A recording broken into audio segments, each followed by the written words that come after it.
The sergeant can accompany him to attend the man's can. Never mind. I'll wait. You think, look, you people, the guards, I mean, you must talk on your breaks.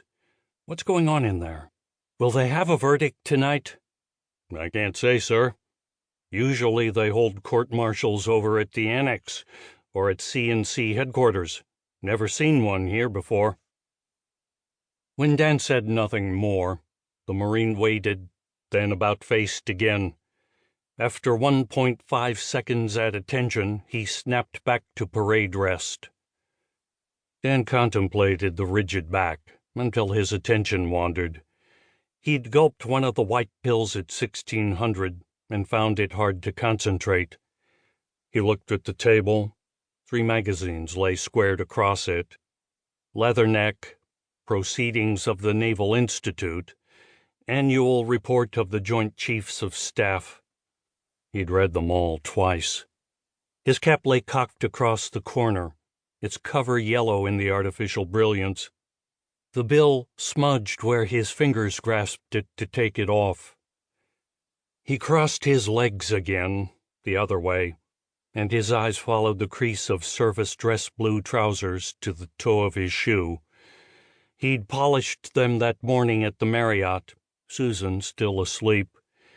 With one arm, it was a slow, painful process that he nevertheless cherished for its familiarity, for the achievement of a small perfection.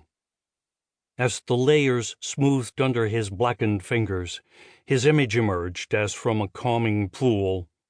Long, pale face, short, sandy hair, gray eyes. A wide mouth that smiled only reluctantly. When he was on the stand, he'd glance down at them sometimes, reassuring himself. He'd bought this pair the day he was commissioned. Now, contemplating them with the intense attention lent by a morphine derivative, he saw that beneath the gloss they were scuffed and cracked. They'd stood too many watches, absorbed too much salt water, slammed into too many knee-knockers on Ryan. Ryan. Always his thoughts came back to her. Relic of war, bride and harlot, first loved of so many in the strength of their youth, and he'd cursed and loved her too. He closed his eyes and shivered. If only he could do it over, climb her gangway again for the first time, the future gleaming like his Academy-issue bars. Could cast off, clear of the land and its complications, ambiguities, encumbrances. Could cling to the starboard rail as a green comber boarded, as chunks of brash ice the size of scuttlebutts ground frozen paint off steel. Above 70 degrees north, everything had been so clear. Unequivocal as a wind like a snowman's fist, driving a man's breath back into his throat. Concrete as a fire pump fitting, brass smooth and yellow as machined gold. Unquestionable as a hard-right rudder when a surfaced submarine looms from a midnight swirl of fog. He'd boarded her like a boy going to his first woman. He'd gone to her in nervous eagerness, with secret dreams and secret doubt, and like a woman, she'd fulfilled some and shattered others. And then, outlined in fire, she'd abandoned them all.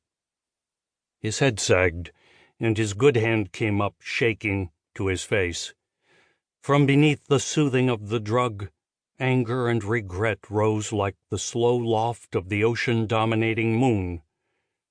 "What else could we have done?" he whispered. The fading light crept across the tiles, retreating pace by pace, as outside the day dimmed to night. Alone in the ticking stillness, he stared down into a gray-green shimmer of tears.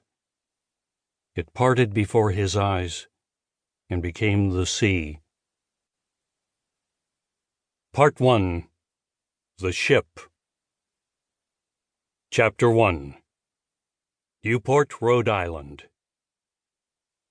30 feet below him, the gray-green sea surged restlessly.